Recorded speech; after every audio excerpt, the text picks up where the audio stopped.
पंचायतर कल्याण मंडप निर्माण में रेमुणा तहसिलदार असहयोग अभियोग जिलापाल फेराद हेले पत्रीपाल सरपंच और वार्ड सभ्य।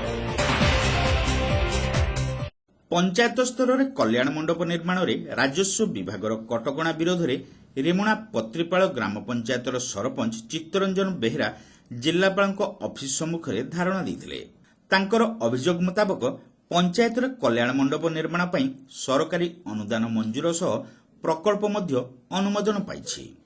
ब्लॉक सहकारी जंत्री एस्टिमेट अनुसार बालीपाल ठारे कार्य आरंभ करने बेले रेमुणा तहसिलदार चिठी पाई बीडीओ यह हठात बंद करते।